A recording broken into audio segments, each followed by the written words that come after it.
नमस्कार सर्व रसिक वाचकांचं आजच्या 94व्या सत्रामध्ये मी स्वागत करतो.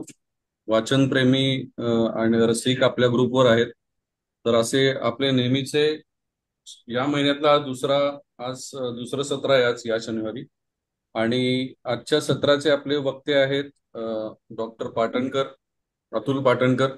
तर ते फिनटेक इंट्रोडक्शन टू फिनटेक या पुस्तकावर बोलणार आहेत. तर त्यांचे इंट्रोडक्शन करण्यासाठी मी सुयश आपटे यांना विनंती करतो. Suyash, you can start. धन्यवाद सुयोग. आणि धन्यवाद भूषणने मला विनंती वजा आज्ञा केली. की अतुलला मी लहानपणापासून ओळखतो, तो माझ्या शेजारीच आहे. आणि त्याच्यामुळे तूच त्याची इंट्रोडक्शन द्यावी असं त्याने मला सांगितलं, आणि मी त्याला अर्थातच नाही म्हणू शकलो नाही. आणि खरं तर अतुलचे बहुआयामी व्यक्तिमत्व, त्याचे वेगवेगळे इंटरेस्ट मी लहानपणापासून बघतोय. आणि त्यामुळे त्याबद्दल दोन शब्द मला सांगायची संधी मिळाली, त्याबद्दल मला नक्कीच आनंद होतोय. अ, त्याच्याबद्दल सांगायच्या आधी मला अ, हे सेशन बद्दल कसं, किंवा हा विषय कसा आला याच्याबद्दल थोडंसं सांगावं असं वाटेल. त्याच्यातनं काही त्याचे अ, अर्थातच त्याच्यातनं काही बद्दलची इंट्रोडक्शन पण होईलच, त्याच्याबद्दलची माहिती मिळेलच.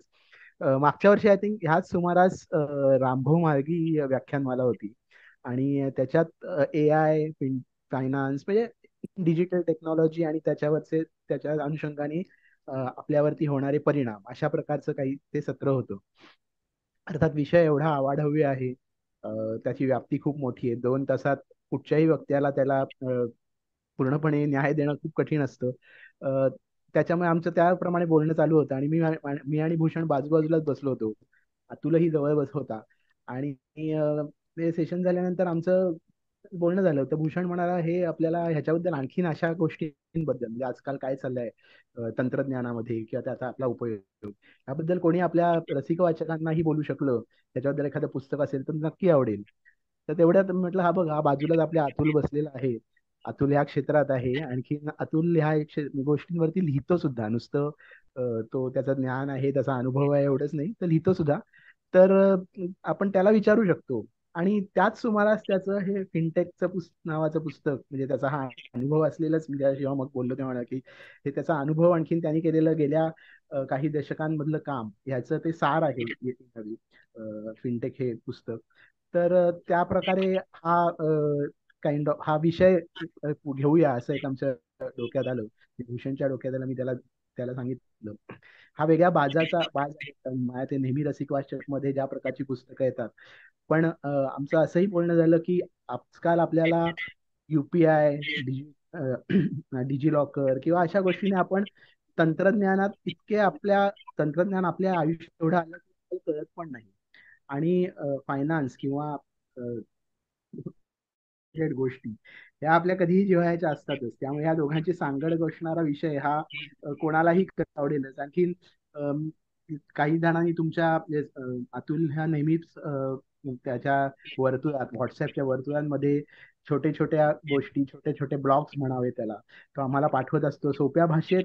त्या नवीन गोष्टींबद्दल कशा आपल्याला अनुभवायला येतात त्याबद्दल लिहित असतो. तुमच्यापर्यंतही काही जणांप्रमाणे, कारण व्हॉट्सअपवरती गोष्टी ज्या प्रकारे व्हायरल होतात, तुमच्यापर्यंतही पोहोचले असतील. त्यामुळे तुम्ही काही त्यातले छोटे लेख, ब्लॉग्स वाचले असतील. याशिवाय आता तो पुस्तकात आणखीन महत्वाच्या विषयाबद्दल बोलेलच. पण आणखीन काही ओळख म्हणजे, आता मी त्याला गेले 50 वर्षाहून अधिक काळ ओळखतो. त्याच्यामुळे बोलायला लागलं तर म्हणजे नमनाला घडावर पेक्षा असं होऊन जायचं. पण काही काही गोष्टी ज्या मे बी त्याचा तुम्हाला पुढेही आपल्याला रसिक वाचकांना उपयोग होऊ शकेल. तर महत्वाची गोष्ट सांगायचं म्हणजे, हे त्याचं पहिलं पुस्तक असलं तरी पुस्तकाशी त्याची संगत ही काय, म्हणजे सरस्वतीय असल्यामुळे पुस्तकं आणखीन ह्याच्याशी हे काय वेगळं सांगायला नको. पण त्याचा मुलगा जेव्हा 10वीत होता, त्याचा मुलगा इंजिनियर होऊन, पोस्ट ग्रॅज्युएट होऊन ऑस्ट्रेलियात असतो. पण त्याचा मुलगा जेव्हा 10वीत होता, 9वी 10वीत, तेव्हा त्याच्या मुलाने आकाश दर्शनावरती पुस्तक लिहिलंय. आणि त्या पुस्तकाचं पूर्ण प्रकाशन आणि त्या संदर्भात अतुलनी पूर्णपणे त्याच्यात तो इन्व्हॉल्ड होता. आणखीन त्याने ते पूर्णत्वाला नेलं. तेव्हाच तर मी म्हटलं होतं त्याला, गमती जरा मुलाचं आहे तर तुझं कधी येणार पुस्तक कारण आम्हाला त्याचं अभ्यासूपणा आणखीन त्यांनी म्हणजे मी त्याला सुरुवातीला शेजारी सरस्वतीय, मग इंजिनियर, मग MBA, मग प्रोफेसर, आणि आता डॉक्टर, आणि आता लेखक, आणखीन आता वक्ता, असं सगळ्याच जर्नीमधनं बघतोय. पण त्यामुळे हे सगळ्या असे ह्या गोष्टी होणार हे नक्कीच माहिती होतं. आणि आता ते गेल्या ह्या काही वर्षात त्या तेवढ्या वेगानेही घडतात असं मला वाटतं. त्याने त्याला स्वतःला त्याच्या नोकरीमधनं मोकळं केल्यानंतर मला ते ह्या गोष्टींना जास्त न्याय दिला, आणि त्याने त्याच्या बाकीच्या आवडी आहेत त्याही मला माहिती आहेत. फोटोग्राफी करतो, त्याला फिरायला आवडतो, त्याला वेगळ्या भाषा, त्याला जपानी येतं. अशा सगळ्या गोष्टींनी मी अशासाठी सांगतोय की ह्या पैलूंचा कुठे ना कुठेतरी आत्ताच्या ह्याच्यात तो सांगेलच, काही रेफरन्स येतीलच, पण मे बी पुढेही ॲज अ वक्ता, श्रोता तर असेलच, पण वक्ता म्हणूनही आपल्याला रसिक वाचकांना अतुलचा सहवास आणि त्याच्याकडनं ऐकायला मिळू शकतो. धन्यवाद. आय थिंक अतुलनी सुरुवात करायला हरकत नाही आता. धन्यवाद सुयश. आणि सर्वप्रथम भूषण, तुझे आभार, कारण तू खूप संयम ठेवून माझ्याशी संपर्कात राहिलास.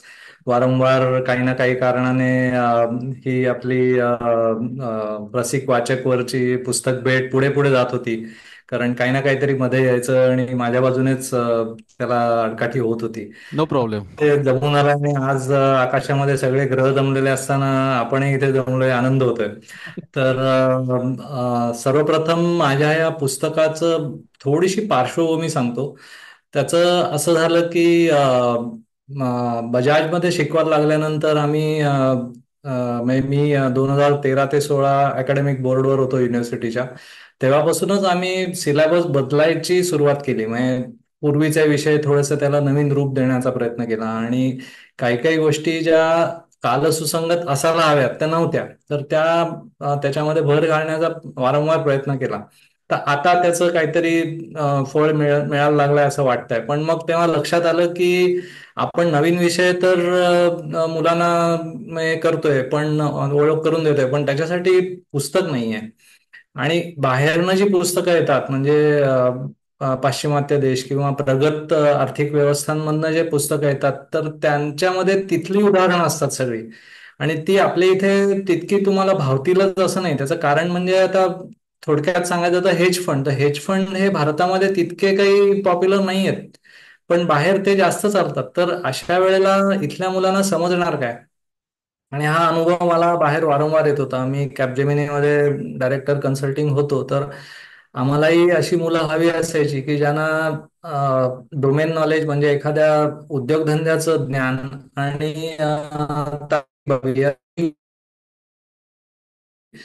ती शोधता आम्हाला अक्षरशः म्हणजे वाट घालायला लागली. आणि त्यामुळे मी खरं तर शिक्षण क्षेत्रात आलो की आपल्याला याच्यात काहीतरी भर घालता आली पाहिजे. तर आता थोडीशी संधी मिळाली, तर ही त्याची पार्श्वभूमी आहे पुस्तकाची. तर आता हे पुस्तक बजाज आणि दुसऱ्या काही मॅनेजमेंट कॉलेजेसमध्ये त्यांनी वापरायला सुरुवात केली, आणि त्यामुळे चांगलं वाटतंय की काहीतरी नवीन आपण देऊ शकतोय, आणि त्यातून काहीतरी ज्ञानात भर पण पडते, माझ्याही पडते, कारण मुलं येऊन काही काही शंका विचारतात, त्याचा विचार मी केलेला नसतो.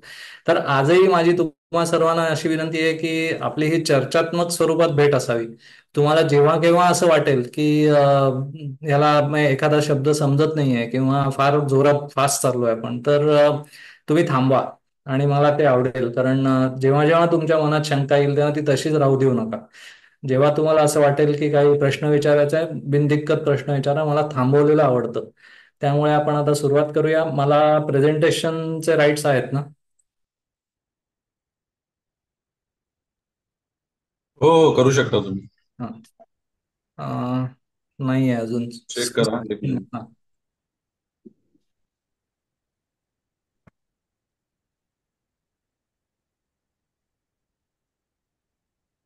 हां, ओके, मिळालं. थँक्यू.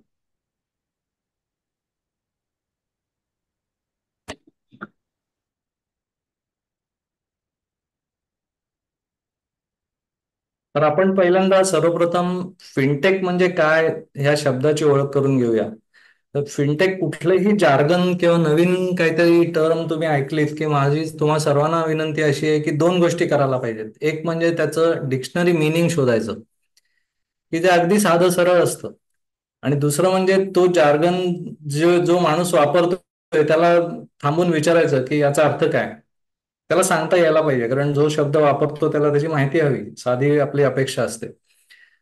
तर फिनटेक म्हणजे फायनान्स म्हणजे अर्थ क्षेत्रातील काही काही गोष्टी आणि व्यवहार आणि तंत्रज्ञान यांचा संगम म्हणजे फिनटेक असं म्हणता येईल आपल्याला. तर फिनटेक नाही का, तर अजिबात नाही. कारण मला स्वतः आठवतंय की 1996 साली मी ज्या वेळेला बँकांमधनं वगैरे किंवा आमची कामं चालायची, मी त्यावेळेला मॅनेजमेंट कन्सल्टिंग मध्ये होतो. तर तेव्हा आम्ही HSBCचं हेक्झागॉन नावाचं सॉफ्टवेअर वापरायचो. आणि त्याच्यावरून ते अर्थात सर्वसामान्यांसाठी नव्हतं, म्हणजे रिटेलमध्ये नव्हतं, ते फक्त कॉर्पोरेटसाठी होतं, कंपन्यांसाठी होतं.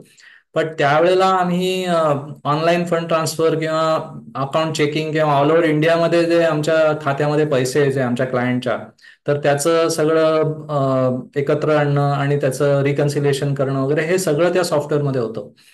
तर ही काही फिनटेक ही गोष्ट काल किंवा परवा झालेली नाहीये, ही एक निरंतर चालणारी प्रक्रिया असं आपण म्हणूया. जेव्हा जेव्हा काहीतरी नवीन गोष्टी येतात तर अर्थातच आर्थिक क्षेत्र हे त्या गोष्टी वापरण्यामध्ये आघाडीवर असतं. त्याचं कारण आहे की ह्या क्षेत्रामधले जे व्यवहार असतात ते साधे सरळ नसतात, त्याच्यात खूप कॉम्प्लेक्सिटीज असतात आणि त्यांना स्पीड हवा असतो. त्याच्यातून जो डेटा निर्माण होतो तो प्रचंड प्रमाणात असतो आणि त्या डेटाचा वापर करून त्यांना काहीतरी नवीन गोष्टी निर्माण करायच्या असतात. कारण इन्व्हेस्टर बिहेवियर ही एक नवीन संकल्पना आहे, म्हणजे आता त्यालाही झाली 5-10 वर्ष. पण इन्व्हेस्टर बिहेवियर समजून घेऊन त्याप्रमाणे काहीतरी आर्थिक इन्स्ट्रुमेंट्स नवीन शोधून काढायची किंवा लोकांना जे हवं आहे तसं काहीतरी एक सर्व्हिस तयार करायची, याच्यामध्ये स्पर्धा खूप आहे. आणि आता त्याच्यात भर पडले म्हणजे सोशल मीडियाची.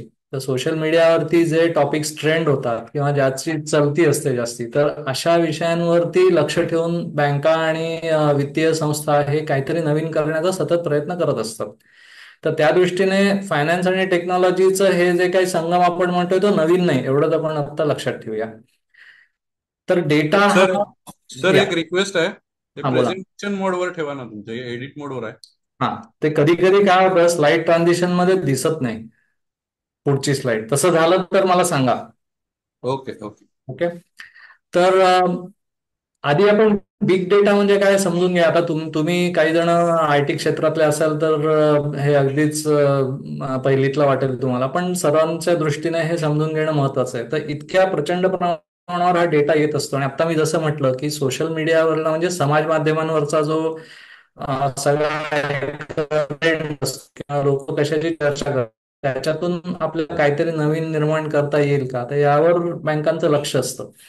तर हा डेटा 3 गोष्टींवरती आपण त्याला तपासलं तर त्याला आपण बिग डेटा म्हणू शकतो. हे सर्वसामान्य अगदी अंडरस्टँडिंग आहे.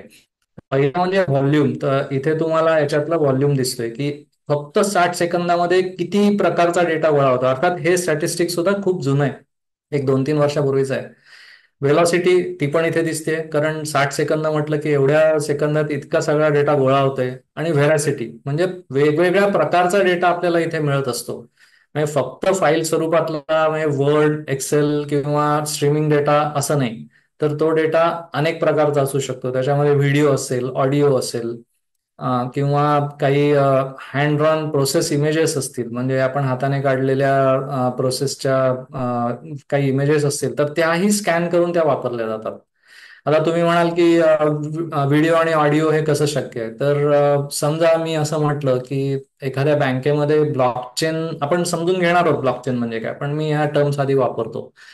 तर समजा बँकेने ठरवलं की ब्लॉकचेन वरती आपल्या सगळ्या कर्मचाऱ्यांना त्याचं ट्रेनिंग द्यायचं. तर मग ते त्याची म्हणजे त्याच्यातनं आपल्याला काय मिळणार आहे किंवा एकंदर इंडस्ट्रीमध्ये त्याची चलती आहे का, तर ते तपासण्याकरता अशा वेळेला काय केलं जातं की सीईओचे स्पीचेस असतात अॅन्युअल जनरल मीटिंग मधले वगैरे, तर त्याचा तपास घेतला जातो की कुठल्या सीईओने ब्लॉकचेन हा शब्द 10 वेळा वापरलाय त्याच्या भाषणामध्ये किंवा त्याचा काही बजेटचा उल्लेख झालाय का. तर ह्या गोष्टी बिग डेटा टूल्स वापरून समजून घेता येतात आणि त्यावरून मग आपले कॉम्पिटिटर जर का इतके खोलात शिरत असतील त्या क्षेत्रामध्ये तर आपणही जायला पाहिजे, असं एक गृहीतक धरून मग पुढे जाता येतं. एक सिंपल साधं उदाहरण मी दिलं, पण याच गोष्टी इन्स्ट्रुमेंट्स तयार करताना किंवा आता म्युच्युअल फंडच्या वेगळ्या वेगळ्या स्कीम आपण सतत ऐकत असतो. शेकडोनी स्कीम्स आहेत, तर त्या कशा डिवाइस होतात, तर हे असं त्यांना इनपुट्स मिळत असतात. आणि हा सगळा जो उपद्व्याप चालतो डेटा गोळा करण्याचा, तर त्याचा उद्देश एकच असतो की तो म्हणजे त्याच्यातून काहीतरी बँकेला किंवा त्या वित्तीय संस्थेला समजून घेता आलं पाहिजे लोकांना काय हवंय. आजकाल सर्वे घेतले जातातच, पूर्वी घेतले जात होते, पण इनडायरेक्टली तुम्ही जो डेटा देत असता, सध्या तुम्हाला ऐकायला येत असेल आयफोन वरून केला तर जास्त किंमत पडते किंवा अँड्रॉइड फोन वरून केलं तर कमी पडते. हे चालू आहे माहिती, त्याच्यावर चर्चा, ते कितपत खरं आहे माहित नाही. पण अशा गोष्टी वापरून मग इतक्या लेवलला ते जातात की तुमच्या फोनची ऑपरेटिंग सिस्टीम सुद्धा त्यांना समजते, किंवा मग तुमची इन्व्हेस्टमेंट हॅबिट, म्हणजे आता टॅक्स भरायची वेळ आली मार्चमध्ये, तर मग फेब्रुवारीमध्ये टॅक्स सेव्हिंग काहीतरी स्कीम आणायची की लोकांचं लक्ष तिकडे आकर्षित झालं पाहिजे, किंवा त्याच्या ऍडव्हर्टाइजमेंट जास्त तेव्हा द्यायच्या. कारण आपल्या इथे जरी सर्वांना माहिती असतं की वर्षभर आपण अशी टॅक्स सेव्हिंग इन्स्ट्रुमेंटमध्ये काहीतरी गुंतवणूक केली पाहिजे, पण आपला एक असा कल असतो की आहेत ना पैसे, नंतर बघूया आपण, आणि असं करता करता फेब्रुवारी उजाडतो. मग आपल्याला या वर्षाचं टॅक्स सेव्हिंग आपण इन्स्ट्रुमेंट घेतलंच नाहीये. तर मग ते त्यावेळेला त्याची जास्त जाहिरात करायची, किंवा लोकांच्या, आता बँकांमध्ये काय होतं आपण पुढे बघूच ते, की बँकांना सर्व प्रकारचा डेटा मिळत असतो. तुमची जर का पगार होत असेल, तिथपासून तुमच्या खर्चाच्या ज्या काही प्रवृत्ती आहेत, हॅबिट्स आहेत, तर तिथपर्यंत बँकांना सगळं समजत असतं. तर हा सगळा डेटा घेऊन ते तुम्हाला काही गाईड करू शकतील, किंवा त्यांची दुसरी जी प्रॉडक्ट्स असतात बँकेमध्ये, आपलं प्रामुख्याने काय असतं तर सेव्हिंग बँक अकाउंट खातं असतं किंवा फिक्स्ड डिपॉझिट असतं. पण हल्ली बँका तेवढंच काम करत नाही, तर त्यांच्याकडे इन्शुरन्स असतो, हाऊसिंग लोन असतं, कार लोन असतं, एज्युकेशन लोन असतं, किंवा काही इन्व्हेस्टमेंट स्कीम्स असतात. तर हे सगळं मिळून जर का त्यांनी तुमच्या डेटाचा अभ्यास केला, तर त्याच्यातून जे काही मंथन होईल, तर त्यातनं त्यांना खूप काही नवीन बनवता येतं. ही स्लाइड मी मुद्दाम इथे ऍड केली, याचं कारण म्हणजे वेगवेगळ्या समूहांवर बोलताना किंवा अगदी माझ्या खास मित्रांशी सुद्धा बोलताना एक प्रकारचं कन्फ्युजन मला दिसून आलं की नक्की AIML म्हणजे काय. तर हा एक चार्ट इथे दाखवला, याच्यावरून थोडंसं समजून घ्यायला मदत होईल की आर्टिफिशियल इंटेलिजन्स हा एक मोठा आपण भाग म्हणूया, आणि त्यातलाच एक छोटा प्रकार म्हणजे मशीन लर्निंग समजायला हरकत नाही. इथे डावीकडे जे दाखवलं आहे, तर त्याच्यामध्ये इमेज रेकग्निशन किंवा व्हिडिओ एडिटिंग म्हणा, किंवा त्याच्यामधलं जे काही स्मार्ट एडिटिंगचे प्रकार आहेत नवीन आलेले, किंवा आजकाल तुम्ही ऐकलं असेल की स्टोरी लाईन दिली तर त्याचा व्हिडिओ बनवला जातो, अशी पण काही ऍप्स आलेली आहेत. तर ते साधारण ह्या डाव्या बाजूला येतं इथे इमेज प्रोसेसिंग मध्ये. स्टॅटिस्टिकल लर्निंग मध्ये NLP आहे, स्पीच रेकग्निशन आहे. म्हणजे तुम्ही ज्या वेळेला फोन बँकिंग वापरता, तर समोरच्या बाजूने, बँकेच्या बाजूने कोणी व्यक्ती असेलच असं नाही, तर तो एक बॉट असतो. तर ते तुमची भाषा समजून घेऊन त्याचं रूपांतर त्यांना काय कमांड्स देता येत आहेत, तर ते करून त्याच्यावर ऍक्शन घेऊन तुम्हाला परत उत्तर देतात तुमच्याच जी तुमची बोलीभाषा असेल त्याच्यामध्ये. तर त्याच्यासाठी स्पीच सिंथेसिस हे पण लागतं. आणि हे सगळं जे चालतं त्याच्यामध्ये काही कॉम्प्युटरला एकही भाषा, एकही शब्द समजत नसतो. तर तुम्ही जे बोलताय, तर त्याचं अनालिसिस, विश्लेषण करून एखादा शब्द त्यांच्या टॅक्सॉनॉमीमध्ये असेल तर त्याच्याशी जुळवून घेऊन, म्हणजे आता तुम्ही म्हणालात की मला फिक्स्ड डिपॉझिट ठेवायचं आहे, तर फिक्स्ड डिपॉझिट ह्या शब्दाचा अर्थ काय आहे हे कॉम्प्युटर समजून घेतात बँकेचे. ओके, आणि त्याच्यावरून ते ठरवतात की यांना काहीतरी फिक्स्ड डिपॉझिट स्कीम्स आपण सांगितल्या पाहिजेत. तर त्याचं उत्तर तयार करणं हे सगळं ह्या भागामध्ये येतं. आणि मशीन लर्निंगचा जो प्रामुख्याने भाग येतो इथे, जो चौकटीत दाखवलाय, तर prediction, classification, supervised and unsupervised algorithms आणि रिइन्फोर्समेंट, तर असे वेगवेगळे अल्गोरिदम आहेत. तर याच्यामध्ये कस्टमर सेगमेंटेशन, म्हणजे मी आता जसं म्हटलं तसं की आयफोन वापरणारे कस्टमर्स आहेत, तर त्यांना काही हाय एंड प्रॉडक्ट्स देता येतील का आपल्याला, प्रीमियम प्रॉडक्ट्स देता येतील का, किंवा अँड्रॉइड फोनवाल्यांचा व्हॉल्यूम जर का जास्त असेल तर त्यांना त्या दृष्टीने काही मदत करता येईल का आपल्याला, हे अशा दृष्टीने तपास केला जातो. म्हणजे क्लासिफिकेशन हे अशा बेसिसवर सुद्धा केलं जातं. आणि मग दुसऱ्या पण गोष्टी आहेत, कॉग्निटिव्ह ॲबिलिटीज, कॉम्प्युटरमध्ये डीप लर्निंग असतं, मग त्याच्यावरून काही कर्ज जे दिलं जातं तर त्याच्यामध्ये डिफॉल्ट होण्याची शक्यता आहे का वगैरे हे तपासण्याकरता अशा डीप लर्निंगचे काही काही अल्गोरिदम्स वापरले जातात. आणि हे एक चित्र मी मुद्दाम दाखवलंय, त्यातलं फार काही आपण आता इथे डिस्कस करणार नाही आहोत. पण वेगवेगळ्या प्रकारे हा जो डेटा आपण त्याचं विश्लेषण करतोय तर तो इथे वापरला जातो. क्रॉस सेलिंग अपॉर्च्युनिटी बँकेला असं दिसतं की एखाद्या कस्टमरने समाज माध्यमांवर तर त्याचं हँडल शेअर केलाय आणि तो दुसऱ्या ग्रुपमध्ये काहीतरी चर्चा करतोय की त्याला मॉर्टगेजचा उत्सुकता आहे काहीतरी, आणि तो बँकेचा फक्त फिक्स डिपॉझिट कस्टमर आहे. तर मग त्यांना हे लक्षात आलं तर ते त्या कस्टमरला सांगू शकतात की आमच्याकडे असे पण काही काही प्रोडक्ट्स आहेत मॉर्टगेजची वगैरे. आता तुम्ही म्हणाल की हे एका प्रत्येक व्यक्तीचं असं करता येतं का, तर नाही. कारण लाखो हजारो कस्टमर्स असतात बँकेचे आणि प्रत्येकाच्या मागे ती बँक काही जाऊ शकत नाही अशी. तर त्यावेळेला ही टेक्नॉलॉजी लागते. त्यांचे जे अल्गोरिदम असतात ते अशा संधी शोधून काढतात आणि मग त्याच्यातून काय आपल्याला नवीन त्या कस्टमरला देता येईल किंवा दुसरं कुठलं प्रॉडक्ट देता येईल याचा शोध सतत घेतला जातो. इन्व्हेस्टमेंट प्लॅनिंग असतं किंवा पोर्टफोलिओ अनालिटिक्स असतं. आपण ज्यावेळेला वेल्थ मॅनेजमेंटचा भाग बघू आजच्या या चर्चेमध्ये, त्यावेळेला मी परत सांगेन तुम्हाला की काय काय त्याच्यामध्ये असू शकतं ते. मी थोडासा फास्ट जातोय कारण माझं एकीकडे घड्याळाकडे लक्ष आहे आणि मला कालमर्यादा दिलेली लक्षात आहे, तर त्या दृष्टीने थोडासा फास्ट जाऊया.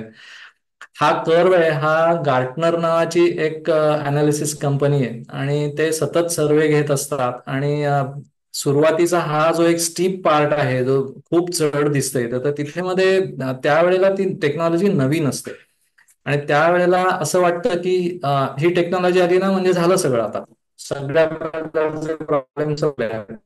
तर असं नसतं. प्रत्येक टेक्नॉलॉजीचा एक विशिष्ट उपयोग असतो आणि त्याच्या बाहेर ती काहीच करू शकत नाही. म्हणजे आता जेव्हा ब्लॉकचेन आली, तर ब्लॉकचेन ही मुळात क्रिप्टोकरन्सी जी बिटकॉइन आहे तर त्याच्यामध्ये वापरला जाणारा एक तांत्रिक भाग आहे. तर ती जेव्हा दुसऱ्या याच्यासाठी वापरली जायला लागली, तर तुम्ही इथे बघाल ब्लॉकचेन ह्या उतरणीवरती लागलेल्या टेक्नॉलॉजीमध्ये इथे कुठेतरी आहे मध्यवर्ती. तर सुरुवातीची हाईप होती आणि मी हे स्वतः ऐकलेलं आहे. म्हणजे पूर्वी साधारण 12-13च्या सुमारास अमेरिकेत असताना एका बँकेच्या सीईओच्या कॉन्फरन्समध्ये आम्ही ऐकलंय. तो स्वतः असं म्हणत होता की ब्लॉकचेन सर्व प्रॉब्लेम सोडवेल बँकेचे. अशी अपेक्षा करणे चुकीचं आहे. तर हे ज्या वेळेला असे उतरणीला लागते त्या टेक्नॉलॉजीची लोकप्रियता किंवा त्याच्या एक्सपेक्टेशन्स, त्यानंतर एक असा एक शेवटचा ट्रफ पॉइंट येतो की त्याच्या पुढे ना मग लोक म्हणतात यातनं काहीच होणार नाही, उगाच आपण पैसा घातला याच्यावर.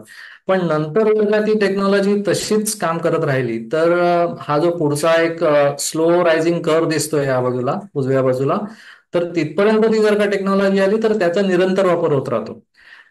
त्याच वेळेला मला आयबीएमचं एक आर्टिकल वाचलेलं आठवत आहे आणि त्यांनी दिलेलं की in next 5 years blockchain will not be even discussed.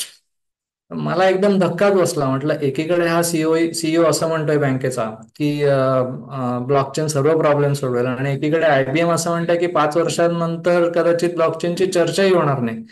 म्हणून मी ते आर्टिकल वाचलं तेव्हा माझ्या लक्षात आलं की त्यांचं म्हणणं असं होतं की आज आपण म्हणतो का की मी स्मार्टफोन वापरतो, ते इतकं सहज अज्युम केलं जातं की तुमच्याकडे स्मार्टफोन असणार, त्यात काय तुम्ही नवीन सांगताय. तर तसं ब्लॉकचेनचं होणार आहे की ब्लॉकचेन ही सर्वव्यापी होणार आहे आणि त्यातले जे पार्ट्स योग्य कारणासाठी वापरले जातील तर त्या दृष्टीने त्याची काही फारशी चर्चा होणार नाही. प्रत्येक बँकच ती वापरेल, इतकं त्याचं वापर वाढणार आहे पुढे, असं त्याचा अर्थ होता एकंदर. तर आपण आता पहिल्या पार्टकडे येऊया आपल्या चर्चेमधल्या की गव्हर्नमेंट ऑफ इंडिया म्हणजे भारत सरकारने कसं कसं आपल्या या सगळ्या डिजिटल रिव्होल्युशनला, आपल्या इथल्या या क्रांतीला मदत केली. इथे तुम्हाला एक चार्ट दिसेल, हा थोडासा जुना आहे पण इथे दिसून येईल की युपीआयचा वापर हा हळूहळू वाढत चाललाय आणि क्रेडिट कार्ड, डेबिट कार्ड किंवा डिजिटल वॉलेट्स किंवा इतर सगळ्या गोष्टींचा वापर कमी होत चाललाय. आज तुम्ही मला सांगा की तुमच्यापैकी किती जण बाहेर जाताना किंवा खरेदी करताना कार्ड वापरतात. कारण अनलेस त्याच्यात काहीतरी डिस्काउंट्स आहेत किंवा काही बेनिफिट्स आहेत, तुम्ही ते कार्ड अजिबातच वापरणार नाही. कारण सोपं आहे. युपीआय, चाय की टपरी 5 रुपयाचा चहा घेण्यापासून ते कटिंग घेण्यापासून ते थेट तुम्ही काही हजार किंवा लाख रुपयापर्यंत खरेदी आरामात करू शकता युपीआय वापरून. तर इतकी सगळी सुविधा त्याच्यामध्ये असताना इतर गोष्टी मागे पडणं हे स्वाभाविक आहे. आता हा इंडिया स्टॅक हा जो आहे हा म्हणजे 2014च्याही आधीपासून त्याच्यावर चर्चा सुरू होती. नंदन निलेकणी यांनीच याचा पाया सगळा तयार केला होता आणि ते त्याला प्रमोट पण करत होते. पण मोदी सरकार आल्यापासून 2014 पासून याच्यामध्ये बऱ्यापैकी वाढ झाली असं म्हणायला हरकत नाही. याच्यामध्ये बऱ्याच लेयर्स आहेत आणि या लेयर्स मधल्या या प्रमुख काही आहेत त्या मी इथे फक्त दाखवलेत. सगळं दाखवणं शक्य नाही इथे. तर त्याच्या सगळ्यात खालच्या पातळीवर तुम्ही बघाल तर ती जॅम ट्रिनिटी म्हणतात, म्हणजे जनधन, आधार आणि मोबाईल. याद्वारे आतापर्यंत भारतात कित्येक कोटी बँक अकाउंट उघडण्यात आले गेल्या 10 वर्षामध्ये.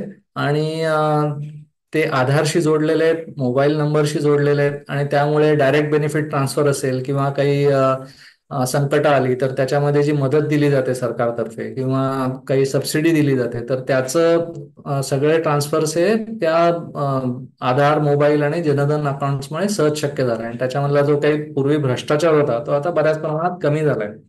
इथे एक टर्म दिसते ओएनडीसी, ह्याच्याबद्दल किती जणांना माहिती आहे? ओएनडीसी ऐकलंय हे?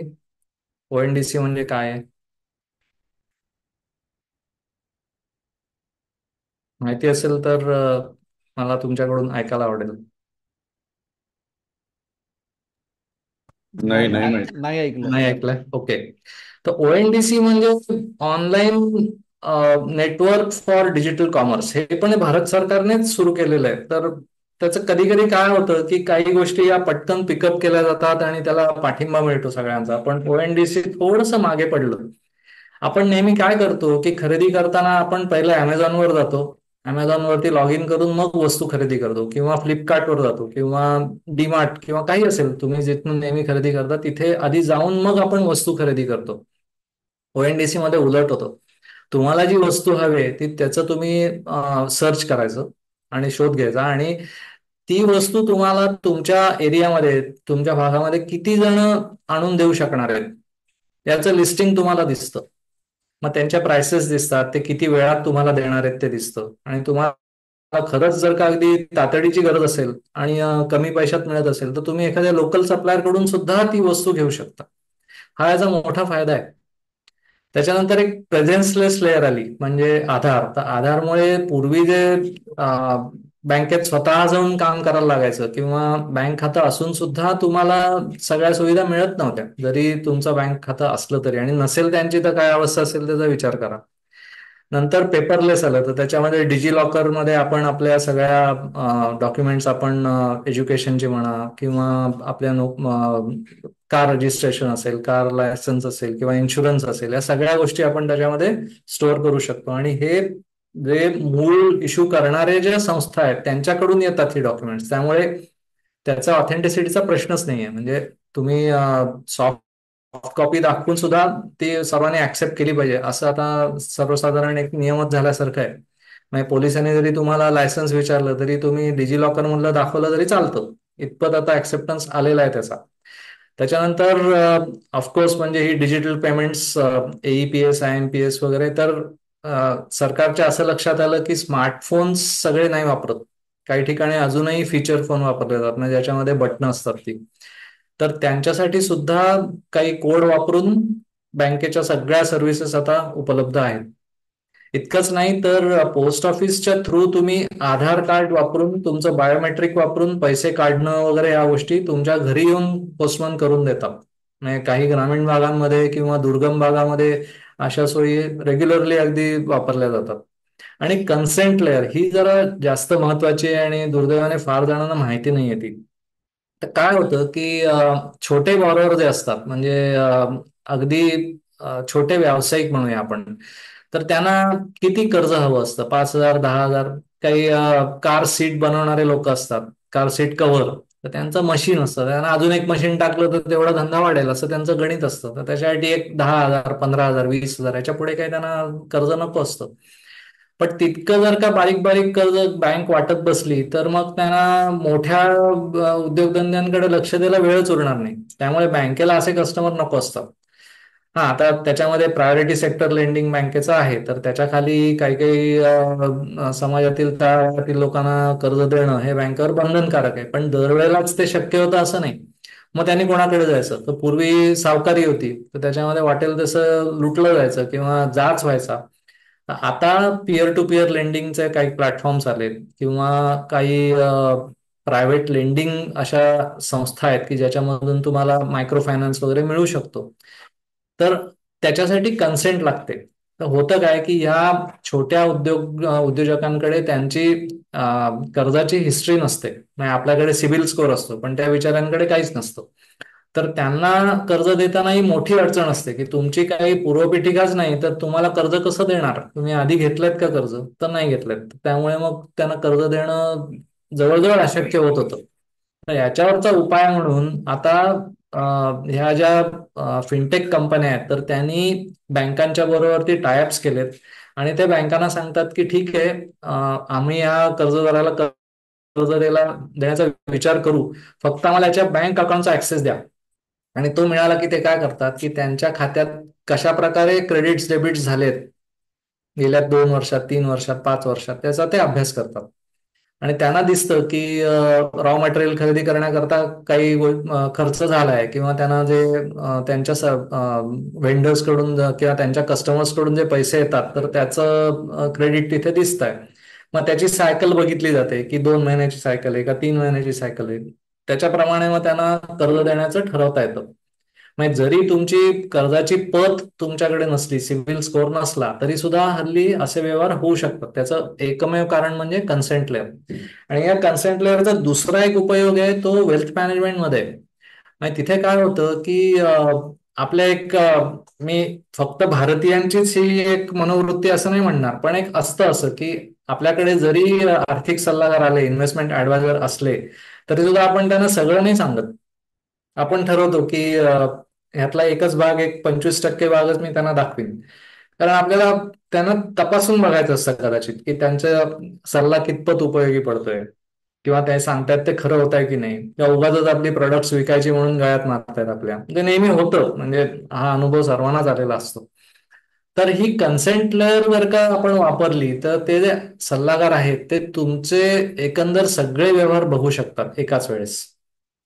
अर्थात तुम्ही त्याला मान्यता दिली असली तर, म्हणूनच कन्सेंट म्हटलंय त्याला.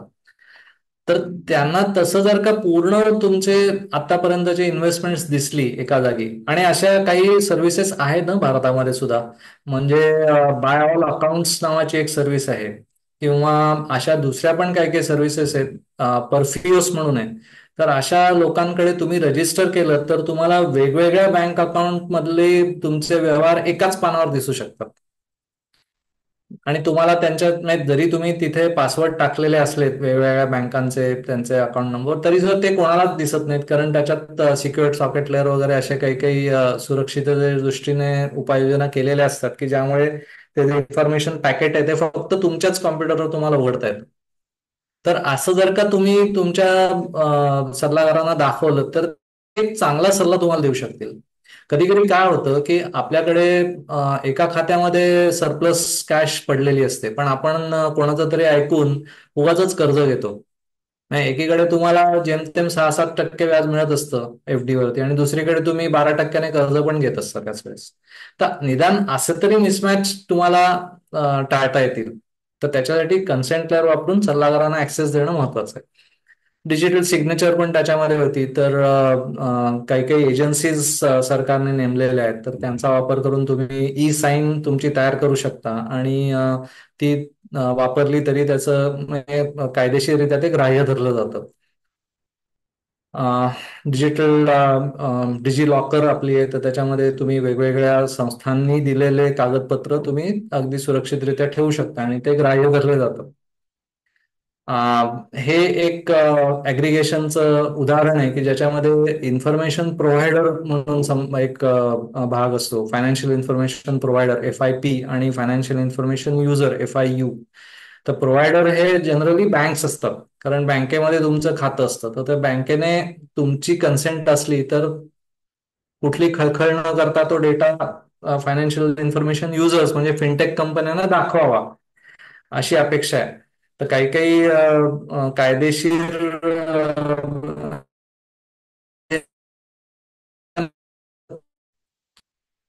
सारख्या कायद्यांमध्ये याचा उल्लेख आहे की बँकांनी द्यायलाच पाहिजे, आणि कोर्ट रुलिंग सुद्धा आहेत की बँका कस्टमर आहेत आणि तो डेटा त्यांच्याकडे आहे म्हणून नाही म्हणू शकत नाही. ओके सर, आतापर्यंतच्या चर्चेवरती कोणाला काही शंका असल्या तर विचारू शकता, नाहीतर मग पुढे जाऊ. ठीक आहे. तर वेगवेगळ्या तंत्रज्ञानाचा उपयोग फिनटेक मध्ये केला जातो. तर पहिलं तर डिजिटल पेमेंट्स आहे, नंतर काही चॅटबॉट्स आहेत, रोबो ऍडवायझर्स आहेत, एपीआय बँकिंग आहे आणि ब्लॉकचेन आहे. त्याचा आपण थोडासा एक पटकन असा एक ओव्हरव्ह्यू घेऊया. तर सर्वप्रथम ब्लॉकचेन, तर ही टर्म आपण आतापर्यंत बऱ्याच वेळा वापरली आपल्या आतापर्यंतच्या चर्चेमध्ये. ब्लॉकचेन का वापरली जाते आणि कुठे वापरली जाते, तर याचा एक ढांडोळा आपण आता एक ब्रीफ मध्ये घेऊया अगदी थोडक्यात. तर जिथे जिथे विश्वास नसतो ना दोन पार्टीज मध्ये, तिथे ब्लॉकचेन वापरावी, हा एक साधा सरळ नियम आहे. म्हणजे दोन पार्टीजना, जेव्हा एखादा इथला एक्सपोर्टर आहे भारतातला आणि समजा कुठे जर्मनी मधला एखादी कंपनी इथून काही प्रॉडक्ट्स इम्पोर्ट करते, होतं असं बऱ्याचदा, तर त्यांना ह्या प्रॉडक्ट जो मॅन्युफॅक्चरर आहे किंवा एक्सपोर्टर आहे त्याच्यावर विश्वास नसतो. त्यांना वाटतं की आपण ऍडव्हान्समध्ये पैसे दिले आणि याने प्रॉडक्टच पाठवलं नाही तर. आणि इथला जो एक्सपोर्टर असतो त्याला मनात धाकधूक असते की मी प्रॉडक्ट पाठवलं आणि त्याने पैसेच नाही दिले तर. तर अशा वेळेला बँका इंटरमिजियरीचं काम करतात की दोघांच्याही बँका म्हणजे इम्पोर्टर आणि एक्सपोर्टर, तर ते एकमेकांना ते लेटर ऑफ क्रेडिट वगैरे पाठवून ते तुमची सांगड घालून देतात की ठीक आहे, मी याच्याकडून डॉक्युमेंट्स घेतले, ती तुमच्या बँकेला मी प्रेझेंट करतो आणि मग ती बँक ती तपासून सांगेल की हा ठीक आहे, मगच तुम्ही प्रोडक्ट्स पाठवा वगैरे वगैरे. तर अशा प्रकारे व्यवहार होत होते. पण ह्याच्यामध्ये ह्या ज्या बँका मध्यस्थाचं काम करतात तर त्यांना पैसे द्यावे लागतात, कारण त्या बँका काय फुकट काम करायला बसलेल्या नाहीयेत. तर हीच गोष्ट ब्लॉकचेन म्हणजे अवॉइड करायचा प्रयत्न करते की मध्यस्थ नको, गरजच नाही मध्यस्थाची. तर त्याच्यात कसं होतं ते आपण एक 2 मिनिटात पुढे बघूया. पण मुख्य म्हणजे मी आता सांगितलं तसं, एकतर ह्यातला जो डेटा असतो हा कधीच कोणाला बदलता येत नाही. निदान आत्ता तरी अशी परिस्थिती आहे. आता कॉम्प्युटर नोड जे या नेटवर्कमध्ये असतात, तोच कुठे हॅक झाला किंवा त्याच्यात व्हायरस शिरला असला तर धोका होऊ शकतो. पण अदरवाईज याची जी मूळ संकल्पना आहे तर त्याच्यामध्ये ह्यातला डेटा बदलता येत नाही. नंतर ही सर्व जी माहिती आहे कुठलंही ट्रान्झॅक्शन आहे, आता अर्थात ही बिझनेस ब्लॉकचेन आहे, म्हणजे ह्याच्यामध्ये आम जनतेला काही याच्यात ऍक्सेस नसतो. तर त्या दोन बँका, इम्पोर्टर एक्सपोर्टर आणि रिझर्व्ह बँकेसारखे काही रेग्युलेटर, यांच्याशिवाय त्या ब्लॉकचेन मध्ये कोणीच नसेल. असे काही काही व्यवहार झालेले आहेत आणि होत आहेत पण. तर त्यांना सर्वांना हे सगळे ट्रान्झॅक्शन्स हे रिअल टाइम दिसतात, त्यामुळे ट्रान्सपरन्सी आपोआपच येते. आणि ह्याचा एक नियम असतो या नेटवर्कचा की एखादं ट्रान्झॅक्शन आलं की ते पोस्ट करायचं का नाही करायचं. तर याच्यासाठी नियम असा आहे की सर्वांनी त्याला मान्यता दिली पाहिजे. म्हणजे सर्व मान्य असेल तरच ते ट्रान्झॅक्शन तुमच्या लेजरमध्ये पोस्ट केलं जाणार. ओके, अदरवाईज एकाने जरी ऑब्जेक्शन काढलं तरी ते पोस्ट होणार नाही. हा याचा सर्वात मोठा फायदा आहे. आणि कुठल्याही ट्रान्झॅक्शनचं ही ब्लॉकची चेन असते, एक शृंखला असते ब्लॉक्सची. तर त्यामुळे तुम्ही अगदी सुरुवातीच्या जेनेसिस ब्लॉक पर्यंत जाऊन काय काय झालं ते पाहू शकता. आणि यातला एक शेवटचा मुद्दा म्हणजे स्मार्ट कॉन्ट्रॅक्ट्स. तर ही कधी कधी वापरली जातात, म्हणजे जे नियमित व्यवहार असतात तर त्याच्यामध्ये काही नियम असतात की बँकेकडनं डॉक्युमेंट्स आली की ती सर्व व्यवस्थित असली, त्याच्यावर सगळ्या टिकमार्क झालेल्या असल्या तर पैसे ताबडतोब द्यावेत. कारण प्रत्येक वेळेला जर का इम्पोर्टर स्वतः म्हणत असेल की मी ट्रान्झॅक्ट करतो तर मग त्याच्यात डिले होणार, आणि तेच तर अवॉइड करायचं आहे इथे. तर त्यासाठी स्मार्ट कॉन्ट्रॅक्ट्स ही स्वयंचलित असतात, स्वायत्त असतात. म्हणजे त्याचे नियम जे ठरवलेले आहेत त्याच्यावरती सगळ्यावरती टिकमार्क झाला की ती स्मार्ट कॉन्ट्रॅक्ट ऑटोमॅटिकली पैसे ट्रान्सफर करणार, असं त्याचं एकंदर स्वरूप आहे. तर हे लाल रंगात इथे लिहिलेले आहेत ते त्याचे मूळ फायदे: trustless network, real time and transparent, no central counter party म्हणजे मध्यस्थ नको कोणी, आणि रूल बेस्ड स्मार्ट कॉन्ट्रॅक्ट्स. हे एक छोटस चित्र इथे मी दाखवलंय की हे ब्लॉकचेन म्हणजे नक्की असतं काय. तर ब्लॉकचेन मध्ये सुरुवातीचा जो जेनेसिस ब्लॉक असतो तर त्याच्यामध्ये काही काही ट्रान्झॅक्शन्स असतात. तर ती ट्रान्झॅक्शन्स, त्याचा टाइम स्टॅम्प आणि त्याच्यात एक नॉन्स नावाचा नंबर असतो. हे फक्त क्रिप्टोकरन्सी करताय, बिझनेस ब्लॉकचेन मध्ये नॉन्स बिन्स काही नसतं. तर ह्याचं सगळ्याचं मिळून गोळाबेरीज केली आणि त्याला एक SHA-256 हा अल्गोरिदम आहे, त्याच्यातून ती माहिती पास केली की तुम्हाला एक हॅश कोड मिळतो आणि ह्या ब्लॉकचा हॅश कोड पुढच्या ब्लॉकमध्ये कॉपी केला जातो. असं प्रत्येक ब्लॉक हा पूर्वीच्या ब्लॉकला जोडलेला असतो, म्हणून त्याला शृंखला ब्लॉक चेन असं म्हणतात. ओके, आणि त्यामुळेच इथे मध्ये कुठेतरी ब्लॉक घुसवून काहीतरी हॅकिंग करता येत नाही, कारण तुम्ही मागे मागे जाऊच शकत नाही आणि तो टाइम स्टॅम्प कसा मिळवणार. त्यामुळे तुम्ही खोटा ब्लॉक तयार करणं किंवा ब्लॉकमध्ये माहिती घुसवणं हे शक्य नाहीये, कारण आपण आधीच्या स्लाइडमध्ये पाहिलं की सर्वमान्य असायला हवं ट्रान्झॅक्शन. आणि दुसरं म्हणजे त्याच्यामधला डेटा तुम्हाला सर्वांना दिसतो तो, म्हणजे असंच कोणतरी एखाद्या कॉम्प्युटरने हॅकिंग केलं आणि ब्लॉक घुसवला तर इतरांना ते कळतं, कारण या लेजरची सगळ्या ट्रान्झॅक्शनचं जे लेजर असतं, लिस्टिंग असतं, तर त्याची कॉपी सगळ्यांकडे असते आणि ती वारंवार अपडेट केली जाते. तर हा याचा सर्वात मोठा फायदा आहे. हे कुठे कुठे वापरलं जातं तर ऑफकोर्स म्हणजे BFS आहेच, बँकिंग अँड फायनान्शियल सर्व्हिसेस. नंतर इन्शुरन्स आहे. काही काही वेळेला क्लेम्स हे खरोखरच आहेत का नाही इथपासून तयारी असते, म्हणजे त्याच्यात पण संशय असतो. आणि मी आधी म्हटलं तसं की जिथे विश्वास नाही तिथे ब्लॉकचेन. लँड रेकॉर्ड्स आपण नेहमी ऐकतो की एकच फ्लॅट 4 जणांना विकलाय, तर तसं काही होऊ शकत नाही ब्लॉकचेन वापरली तर, कारण तुम्हाला माहिती आहे की मूळ त्याचा मालक कोण होता आणि त्याच्यात काय काय ट्रान्झॅक्शन झाले, कोणी त्याच्यावर कर्ज घेतलं असलं किंवा तो भलत्याच माणसाला विकून परत तुम्हाला विकायला आला असला तर तेही तिथे दिसून येईल. गव्हर्नमेंट परमिशन्स असतात, म्हणजे आता हैदराबाद म्युन्सिपल कॉर्पोरेशनने ब्लॉकचेन गणपतीचे जे आपले मांडव घालतात तर त्याच्यासाठी वापरली, की सगळ्या जर का गोष्टी असतील तर स्मार्ट कॉन्ट्रॅक्टद्वारे तुम्हाला त्वरित परमिशन मिळणार, कोणाचाही मध्ये हस्तक्षेप येणार नाही त्याच्यामध्ये. आणि तुम्हाला माहिती आहे हे लँड रेकॉर्ड्स साठी ब्लॉकचेन कुठल्या राज्याने पहिल्यांदा वापरली? Any guesses? आपण महाराष्ट्राला प्रगत समजतो, पण सर्वात पहिले ही कोणी वापरली किंवा तेलंगणा. तेलंगणा. नाही, वेस्ट बेंगॉल. तेलंगणामध्ये आलाय, पण वेस्ट बेंगॉल हे पहिलं राज्य होतं की ज्यांनी लँड रेकॉर्ड्स करता हे वापरायला सुरुवात केली. आपल्या राज्यामध्ये आता हळूहळू त्या दृष्टीने पावलं उचलायला सुरुवात झाली आहे की सगळी लँड रेकॉर्ड्स ही डिजिटल फॉर्म मध्ये येत आहेत, पण अजून तेवढं पूर्ण झालेलं नाही आहे ते काम. IP रजिस्ट्रेशन म्हणजे आपण बऱ्याचदा आपल्याही बाबतीत झालेलं आहे हे की ठाण्याला अशोक टॉकीजच्या आसपास ती गाण्यांच्या आणि सिनेमाच्या CD विकणारी दुकानं होती आणि अक्षरशः त्या काळी सुद्धा एक 20 रुपये 50 रुपयापासून त्या CD मिळायच्या. पण यातून व्हायचं काय की जो मूळ त्यातला कलाकार आहे ज्याने निर्मिती केली तर त्याला त्याची काहीच पोच मिळायची नाही.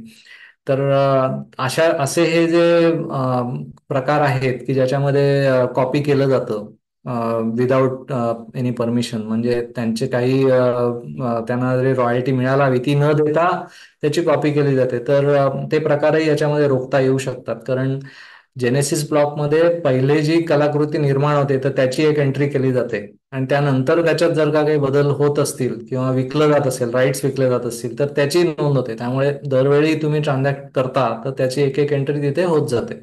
तर अशा कित्येक म्हणजे कलाकृती किंवा अशा दुसऱ्या इंडस्ट्रीज आहेत ज्याच्यामध्ये आर्ट आहे तर तिथे याचा वापर होतो. भारतामध्ये हे एक छान उदाहरण आहे की जिथे छोटे जे सप्लायर असतात, तर समजा आपण असं एक उदाहरण घेऊया की कार सीट कव्हर कोणतरी मॅन्युफॅक्चर करत आहे आणि महिंद्रा, टाटा, हुंडई या मोठमोठ्या कार ट्रक मॅन्युफॅक्चरिंग कंपन्यांना त्याचा सप्लाय करत आहे. तर असे हे जे MSME सप्लायर असतात तर या मोठ्या कंपन्या त्यांना कधीच वेळेवर पैसे देत नाही. तर इंडस्ट्री नॉर्मच असा आहे भारतामध्ये की 90 दिवसानंतर तुम्हाला पैसे मिळणार. म्हणजे तुम्ही समजा 1 जानेवारीला त्यांना सप्लाय केला असेल तर तुम्हाला पैसे 1 एप्रिल नंतरच मिळणार.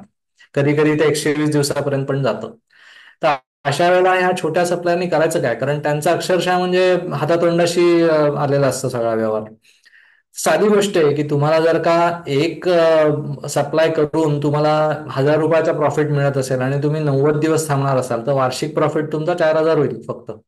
पण तेच तुम्ही जर का मध्ये कर्ज घेऊ शकलात कोणाकडून तरी, तर हेच तुमच्या या 4 सायकल आहेत त्याच्याऐवजी 40 सायकल सुद्धा होऊ शकतात आणि तेवढं तुमचं प्रॉफिट वाढतो रकमेच्या स्वरूपात, अमाऊंटच्या स्वरूपात. तर त्याच्यासाठी बिल डिस्काउंटिंग ही एक पूर्वापार चालत आलेली पद्धत आहे, म्हणजे बँकेमध्ये असतील आपल्या या समूहातले त्यांना हे माहितीच असणार आहे. तर बिल ऑफ एक्सचेंज मध्ये काय लिहिलेलं असतं की माझं सप्लायची जी बिल्स आहेत ती टाटा सारख्या ट्रिपल रेटेड कंपनीने ऍक्सेप्ट केलेली आहेत आणि ते तुम्हाला 90 दिवसांनी पैसे देणार आहेत, तर त्या बेसिसवरती तुम्ही मला आज पैसे द्या. तर ती बँक सगळी तपासते आणि त्यांना त्यांचं कमिशन कापून, समजा 100 रुपयाचं बिल आहे तर 98 रुपये त्यांना दिले जातात पहिल्याच दिवशी. मग तो सप्लायर काय करतो की त्याचे जे रॉ मटेरियल लागतं ते जाऊन विकत घेतो आणि आणखीन एक सायकल तयार करतो. तर असा त्याचा धंदा वाढत जातो. पण ह्याचा व्हॉल्यूम एवढा प्रचंड असतो की म्हणजे ते ह्युमनली सांभाळणं कठीण आहे. तर त्याच्यासाठी परत टेक्नॉलॉजीच पाहिजे. आणि ह्याच्यात ब्लॉकचेन कुठे आली, तर कधी कधी हे सप्लायर्स हे अनस्क्रुपुलस असतात. म्हणजे काहीतरी खेळ करतात की ते जे बिल टाटाने ऍक्सेप्ट केलेलं आहे तर त्याची कलर झेरॉक्स काढायची, कलर फोटोकॉपी काढायची आणि मग ती आणखीन 2-3 बँकांकडे घेऊन जायचं आणि त्यांच्याकडून पण कर्ज घ्यायचं. आणि मग जो एक्स्ट्रा पैसा आलाय तो कुठेतरी स्टॉक मार्केटमध्ये फिरव किंवा काही जुगारावर लाव, असं करत मिळाला पैसा तर मिळाला, पण बुडले तर 3-4 बँका बुडतात. तर असं होऊ नये म्हणून डिजिटायझेशन केलं जातं बिलांचं आणि मग त्याला एक कोड नंबर दिला जातो आणि ते त्या एक्सचेंजमध्ये येतं. TREDS हा एक भारत सरकारने तयार केलेला प्लॅटफॉर्म आहे. त्याच्यामध्ये नॅशनल स्टॉक एक्सचेंज आहे, सेबीचं त्याला अप्रुव्हल आहे आणि बँकांची ग्रुपिंग्ज आहेत. असे 4-5 प्लॅटफॉर्म आज आहेत अस्तित्वात. आणि भारत सरकारने असं एक नियम आणलाय की पब्लिक सेक्टर अंडरटेकिंग जे आहेत, म्हणजे आपल्या याच्यातल्या कंपन्या, सरकारी कंपन्या आहेत, तर त्यांची जी बिलं असतात ती सर्व ह्या प्लॅटफॉर्मवर आली पाहिजेत, असा नियमच आहे. त्यामुळे हजारो बिलं दिवसाला येतात आणि त्याचं ऑटोमॅटिकली सगळं चेकिंग होतं आणि त्यांना, सप्लायरना त्यांचे पैसे त्यांच्या बँक अकाउंटमध्ये ट्रान्सफर केले जातात. मला वाटतं माझी माहिती बरोबर असेल तर 2 वर्षापूर्वीपासून LIC पण याच्यामध्ये फंडिंग करतं. त्यांना परवानगी दिलेली आहे भारत सरकारने. तर अशा, आणि ह्याचा व्यवहार हे थोडे थोडे नाही आहेत, हजारो कोटीचे व्यवहार इथे दररोज होत असतात. कारण सप्लायर्स खूप आहेत, त्यांची बिलं खूप असतात आणि अनेक परचेस करणाऱ्या कंपन्या पण आहेत, मोठ्या कंपन्या की ज्यांचे बिलं तुम्ही ग्राह्य कराल. म्हणजे ट्रिपल रेटेड कंपनी असताना कोण त्यांना तुम्हाला डिले करणार आहे. हे एक छोटंसं एक्झाम्पल आहे, पण मला वाटतं एवढा टाइम नाही आहे आपल्याकडे, तर मी स्किप करतोय, अजून बरंच करायचं आहे. ब्लॉकचेनचं स्वरूप साधारण असं दिसतं. म्हणजे याच्यामध्ये रेग्युलेटर असतात, इम्पोर्टर एक्सपोर्टर असतात, दोन्ही बँक्स असतात आणि ही एक प्रायव्हेट नेटवर्क असतं. याच्या बाहेर तुम्हाला दुसऱ्या कोणाला एंट्री नसते याच्यामध्ये.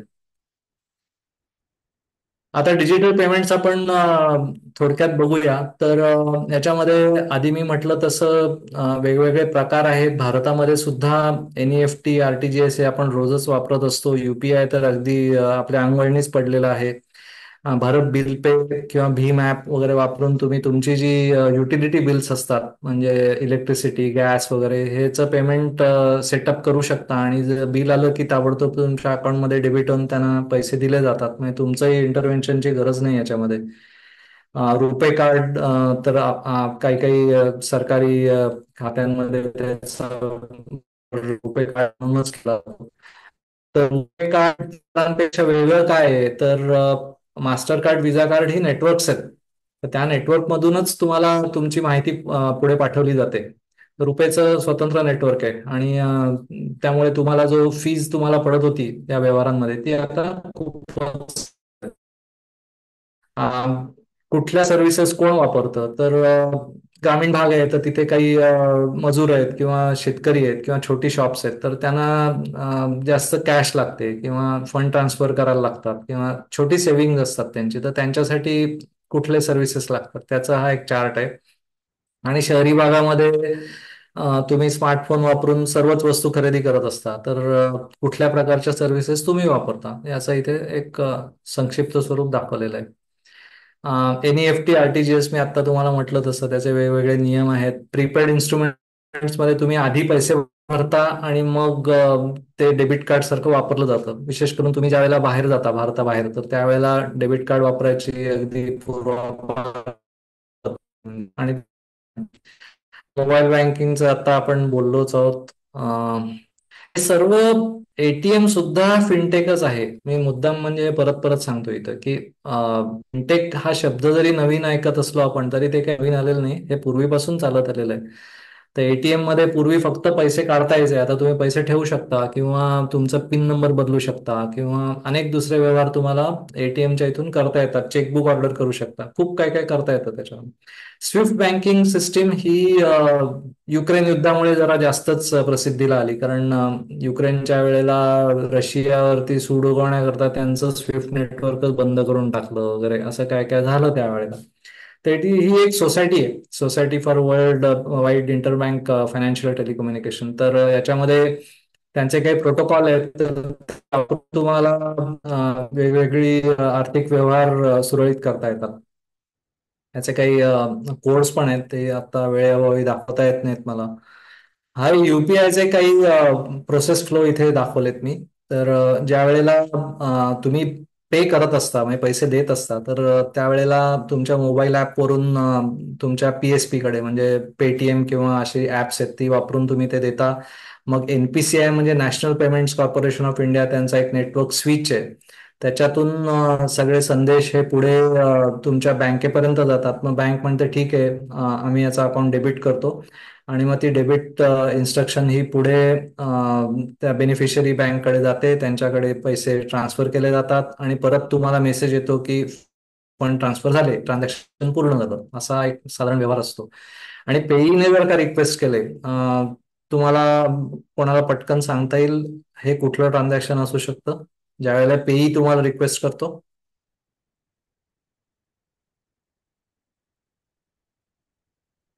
आयआरसीटीसी तिकीट बुकिंग, कुठलंही तिकीट बुकिंग, बुक माय शो असेल, आयआरसीटीसी असेल, कुठलंही, ज्या वेळेला पेई कडून तुम्हाला रिक्वेस्ट येते की अमुक पैसे तुम्ही पे करा. पूर्वी आपण क्रेडिट कार्ड डेबिट कार्ड वापरायचो, तर त्याचा फ्लो सुद्धा साधारण असाच होता, फक्त त्याच्यामध्ये एक मर्चंट असतो, मर्चंट वेबसाईट असते, आणि ती वापरून तुम्ही ते कार्ड त्याच्यावरनं पैसे देऊ शकता. तर त्याच्यामध्ये पेमेंट गेटवे असतो. तर पेमेंट गेटवेचं कामच हे असतं की सगळी माहिती गोळा करून ती सुरक्षितरित्या पेमेंट प्रोसेसरकडे पाठवायची. आणि मी आधी म्हटलं तसं विजा, मास्टर कार्ड, डायनर्स कार्ड हे सगळे कार्ड असोसिएशन्स आहेत. तर हे नेटवर्क त्यांचं प्रायव्हेट नेटवर्क असतं, त्यामुळे ह्याच्यावरून जो डेटा जातो तो त्यांची जबाबदारी असते, आणि ते इतकी वर्ष आता सेफली हँडल करतात. म्हणजे झाले असतील त्याच्यामध्ये पण हॅकिंगचे अटेम्प्ट, पण फार काही तसं विशेष असं ऐकायला येत नाही. तर याच्यामध्ये सुद्धा ज्या वेळेला ही माहिती पहिल्यांदा तुमच्या बँकेकडे जाते, तर बँक पहिले सर्वात आधी म्हणजे तुमच्या क्रेडिट कार्ड डेबिट कार्डवरती जे 16 नंबर असतात, तर त्याचं एक चेकसम असते. चेकसम म्हणजे एक छोटंसं गणित असतं, आणि त्या नंबरमध्येच त्याचे चेकसमचे ते 2-3 डिजिट्स लिहिलेली असतात. तर कार्ड तिथेच पहिले चेक होतं की कार्ड फेक नाही आहे ना. ते नंबर जर का जुळले नाहीत तर ते कार्डच ऍक्सेप्ट होणार नाही.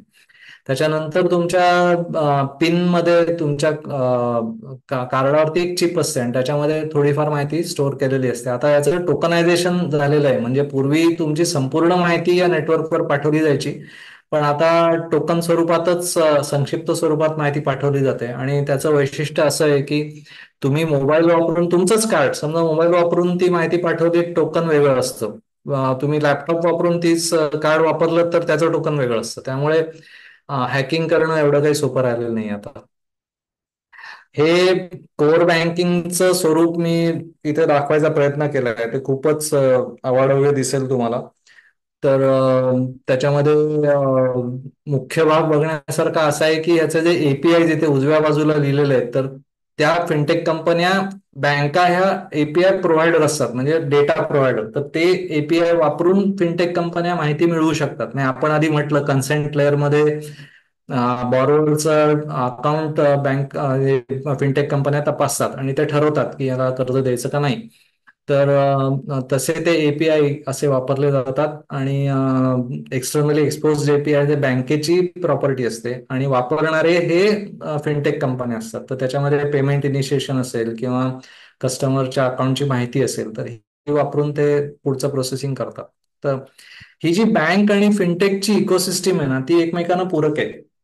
तर ते काय काय फायदे आहेत एकमेकाला. आता अकाउंट ऍग्रिगेशन म्हणजे माहिती गोळा करणं, एकत्रित करणं. मी म्हटलं तसं परफिओस आणि बाय ऑल अकाउंट्स हे बाहेरचे प्रोव्हायडर आहेत, म्हणजे फिनटेक कंपन्याच आहेत. तर ते वेगवेगळ्या वित्तीय संस्थांमधून माहिती गोळा करून एका पानावरती तुम्हाला दाखवू शकतात.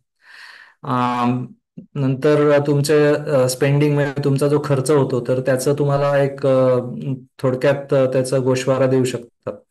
गोल सेटिंग करू शकता तुम्ही की तुम्हाला अमुक एक काही मोठी इव्हेंट आहे म्हणजे एज्युकेशन आहे, कार घ्यायचे, घर घ्यायचं आहे, लग्न आहे कोणाचं, तर त्याचं तुम्ही सेटिंग करू शकता. आणि मग त्याप्रमाणे तुमचे इन्व्हेस्टमेंट्स या त्या दृष्टीने वळवल्या जातात. आणि एक जनरल इन्साइट्स म्हणजे तुम्ही किती दिवस तुमचे पैसे आयडल पडून राहतात, तर ते तुम्ही काही छोट्या पिरियडच्या इन्स्ट्रुमेंट्स मध्ये गुंतवू शकता का, तर असं त्या बँका त्याचा अभ्यास करतात, बँका आणि या फिनटेक कंपन्या. आणि स्मार्ट असिस्टंट असतात म्हणजे देर इज आयव्हीआर रिस्पॉन्स सिस्टीम किंवा असे काही काही दुसरे प्रकार आहे त्याच्यामध्ये. आणि याचा सगळ्याचा वापर करून खरं तर बँकांनी याचा वापर करून कस्टमर एक्सपिरियन्स म्हणजे तुम्हाला जो बँकेशी व्यवहार करताना अनुभव येतो तर त्याच्यामध्ये चांगलं काहीतरी करायचा प्रयत्न करायला हवा. पण बँक्स या कस्टमरचा डेटा फार वापरतच नाही, तो तसाच पडून असतो. म्हणजे मी मागे एक माहिती अशी वाचली होती की जवळपास 95% डेटा हा फार काही वापरला जात नाही.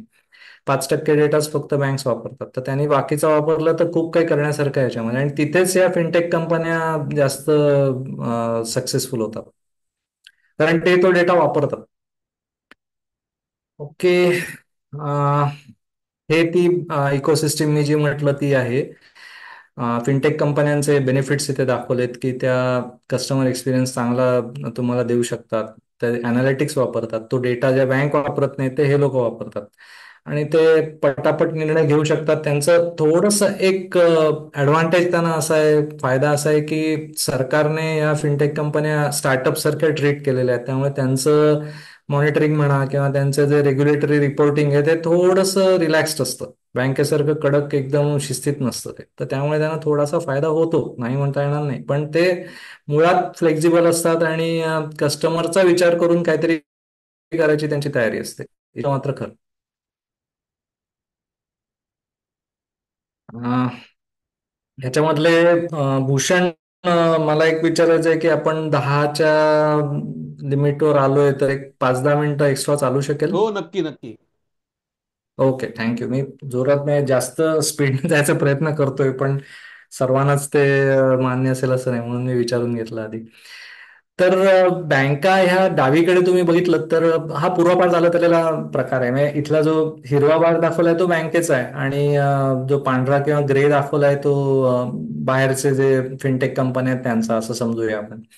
तर इथे जे पहिला हा डायग्राम आहे याच्यामध्ये बँकच सर्व काही करतं, म्हणजे प्रॉडक्ट पण त्यांची, सर्व्हिसेस पण त्यांच्याच, ते एपीआय वापरतात ते त्यांच्याच कंपन्यांमध्ये. म्हणजे बँकेची आता इन्शुरन्स कंपनी असेल किंवा म्युच्युअल फंड कंपनी असेल तर ते ते एपीआय वापरून कस्टमरची माहिती घेतात. म्हणजे हे सगळं एकाच आयसीआयसीआय म्हणा किंवा एचडीएफसी म्हणा अशा मोठ्या कंपन्यांच्या समूहातच चालतं ते आपल्या आपल्यामध्ये. हा दुसरा जो प्रकार आहे त्याच्यामध्ये बँक प्रॉडक्ट तयार करते, पण त्याचं मार्केटिंग किंवा डिस्ट्रीब्युशन हे ह्या बाहेरच्या कंपन्या करतात, फिनटेक कंपन्या करतात. तिसरा प्रकार आहे याच्यामध्ये हे जे डिस्ट्रीब्युशन आहे हे बँक सांभाळतात. तुम्हाला दिसलं असेल की तुम्ही कधी, आता आपण बँकेच्या ब्रँचमध्ये फारसे जातच नाही, पण समजा गेलो आपण तर तिथे काही इन्शुरन्स कंपन्यांचे प्रतिनिधी बसलेले असतात किंवा अॅन्युएटी आपण ज्याला असं म्हणतो की ज्याच्यामध्ये इन्शुरन्स आणि इन्व्हेस्टमेंट एकत्र केलेलं असतं, तर त्यांचेही काही तिथे सेल्समन बसलेले असतात. तर ते तुम्हाला अट्रॅक्ट करण्याचा प्रयत्न करतात की आम्ही तुम्हाला एक 7 to 8% रिटर्न पुढची 25 वर्ष देऊ शकतो, तर तुम्ही आमच्या इथे पहिली 7 वर्ष किंवा 10 वर्ष इन्व्हेस्ट करा वगैरे वगैरे. अनेक प्रॉडक्ट्स आहेत त्याची. तर ही जी प्रॉडक्ट्स आहेत ही त्या बँकेची जरी नसली तरी ती बँक डिस्ट्रीब्युटर म्हणून काम करते इथे.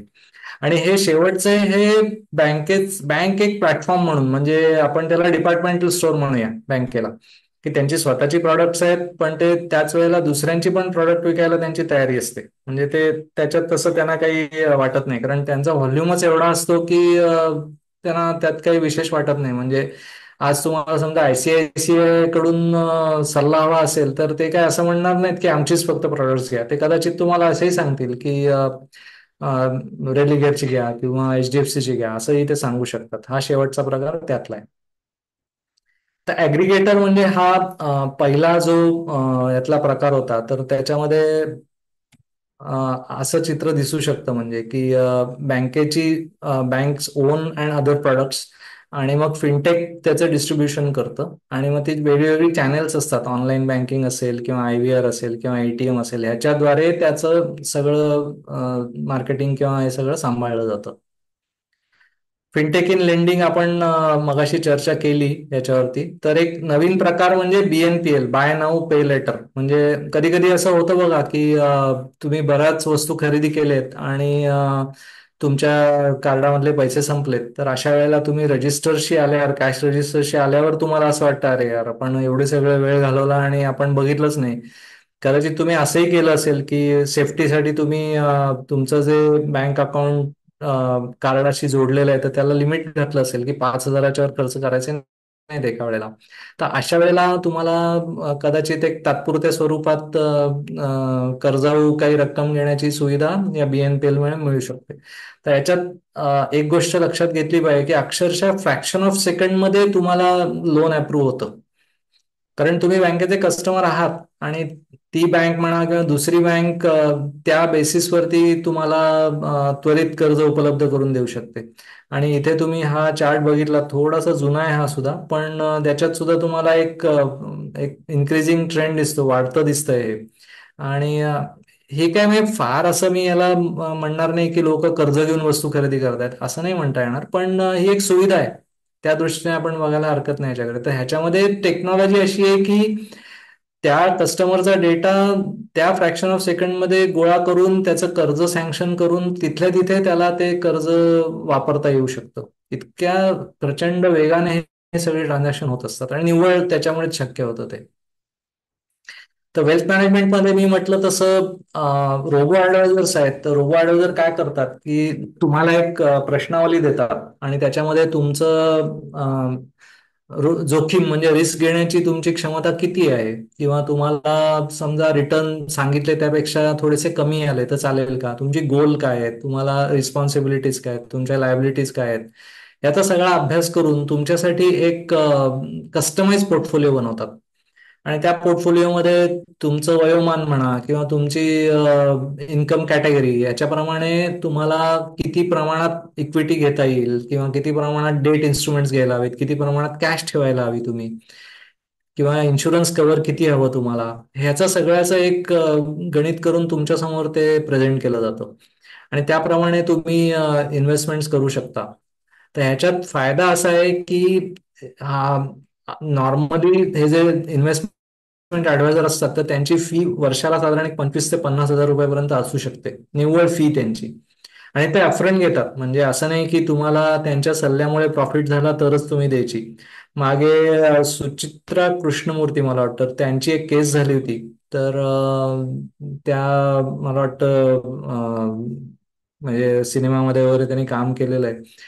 तर त्यांची अशी केस झाली होती की त्या काही वर्ष परदेशी होत्या आणि परत आल्या त्यावेळेला त्यांना असं दिसलं की त्यांच्या पोर्टफोलिओ मधला एक मोठा भाग हा बँकेने अशी फी म्हणून आधीच कापून घेतला होता आणि त्यांना जे उरलं ते काहीतरी 35 का 40%च उरलं. तर अशा केसेस खूप होतात. तर हे जे रोबो ऍडवायझर्स आहे त्याच्यामध्ये जवळपास हा सल्ला फुकट मिळतो तुम्हाला, कारण हे सगळं कॉम्प्युटराइज्ड आहे. तर त्याच्यामुळे त्याची जी काही फी असते ती अगदी कमी स्वरूपात असते आणि अ, त्याचा वापर करून तुम्ही तुमचा पोर्टफोलिओ हा वारंवार रिबॅलन्स पण करू शकता, तुम्ही त्याचं स्वरूप बदलू शकता किंवा त्याची रिस्क कमी जास्त करू शकता. कधी असं येऊ शकतं की तुमची पगारवाढ झाली किंवा तुम्हाला अचानक काही बोनस मिळालाय, तर त्या रोबो ऍडवायझरला सांगून तुम्ही परत तुमचा पोर्टफोलिओ रिस्ट्रक्चर करू शकता, तुमची रिस्क घेण्याची कपॅसिटी वाढू शकते किंवा कमी पण होऊ शकते. तर ते सगळं हे रोबो ऍडवायझर करून तो तसा कस्टमाइज ऍडवाइस देत असतात. बरेच याच्यामध्ये प्रकार आहेत, मी वैभव कव्हर करू शकत नाहीये.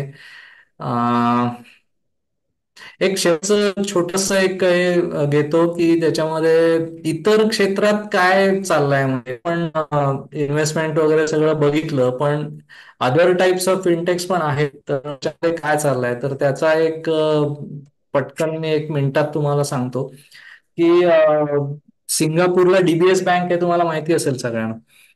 तर त्यांनी असं एक ऍप काढलंय की तुम्हाला ते प्रॉपर्टी शोधायला मदत करतात.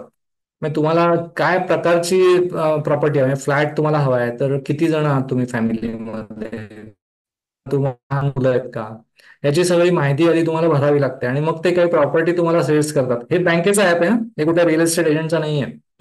तर काय फायदा आहे बँकेला, तर ती प्रॉपर्टी तुम्ही बघायला जाता तर तुमच्या जीपीएस लोकेशन प्रमाणे ती ऍप तुम्हाला सगळ्या जवळपासच्या सोयी सुविधा दाखवतं. म्हणजे इथे शाळा जवळ आहे, हॉस्पिटल जवळ आहे, किंवा ट्रान्सपोर्टचं नेटवर्क जवळ आहे, किंवा आणि काही तुम्हाला हवं असेल शॉप्स जवळ आहेत. आणि मग जर का तुम्हाला ते आवडलं तर लगेच बँकेचं ऍप तुम्हाला लोन पण देतं. तर हे प्रॉपटेक म्हणतात त्याला. प्रॉपटेक म्हणजे प्रॉपर्टी टेक. जसं फिनटेक आहे तसं प्रॉपटेक पण आहे. इन्शुअरटेक आहे, तर इन्शुअरटेक मध्ये असंच म्हणजे तुम्हाला तुमचे जे काही हेल्थ पॅरामीटर्स वगैरे आहेत तर ते तुम्ही त्या ऍपमध्ये फीड केले तर तुम्हाला काय प्रकारचं रायडर घ्यायला हवं तुमच्या हेल्थ पॉलिसीमध्ये, किंवा काय प्रकारचं तुम्हाला पुढे इन्शुरन्स कव्हर लागणार आहे, म्हणजे जसं तुमचं वय वाढत जाईल तसं, तर अशा प्रकारची माहिती ते ऍप तुम्हाला देऊ शकतात. नॉन लाईफ मध्ये सुद्धा याचा वापर होतो. म्हणजे असं नाही की फक्त लाईफ मध्येच होतोय. म्हणजे आता कार इन्शुरन्स आहे तर कार इन्शुरन्स प्रीमियम हा ठरवताना वेअर अँड टिअर हे बघून तुम्हाला तुमचं प्रीमियम कमी जास्त होतो. आणि ही माहिती कारमध्ये असलेल्या सेन्सर्स मधून त्या कंपन्या मिळवतात. किंवा पूर्वीचे क्लेम तुमचे ड्रायव्हिंग हॅबिट्स, म्हणजे तुम्ही खूप रफ चालवता का, किंवा सतत ब्रेक मारता का, किंवा येता जाता तुमचे ऍक्सिडेंट्स होतात का, तर याच्यावरून तुमचा कार प्रीमियम कमी जास्त होऊ शकतो. तर अशा प्रकारचं ह्याला इन्शुरटेक म्हणतात. तर अशा प्रकारचं प्रत्येक क्षेत्रात या टेक कंपन्यांनी आपले पाय रोवायला सुरुवात केली. आणि आता तर मग मी क्रिप्टो करन्सी आज कव्हर करू शकत नाही, वेळ खूपच लागेल त्याला. पण पटकन सांगायचं म्हणजे तिथे सुद्धा टेक्नॉलॉजीज आहे. कारण ह्या क्रिप्टो करन्सीमध्ये जे काही व्यवहार चालतात तर मायनिंग म्हणा, किंवा त्याचे जे लेजर वगैरे आता आपण जे ब्लॉकचेन मध्ये बघितलं, तर अशा सगळ्या व्यवहारांची पूर्तता करणं किंवा त्याची रजिस्टर बनवणं वगैरे हे काम टेक्नॉलॉजीच करू शकते. तर अशी सगळी ही माहिती आहे फिनटेकची. तुम्हाला कोणाला काही शंका असल्या, प्रश्न असले तर जरूर विचारा. मी नक्कीच त्याचं उत्तर देण्याचा प्रयत्न करेन. पुन्हा एकदा भूषण, सुयोग, सुयश, तुमचे सर्वांचे आभार. अ, ही संधी दिल्याबद्दल मनपूर्वक धन्यवाद. आणि तुम्ही सर्वजण ही माहिती ऐकण्यासाठी एवढ्या रात्री उशिरापर्यंत थांबलात तर त्यासाठी तुम्हा सर्वांचेही आभार. धन्यवाद. धन्यवाद.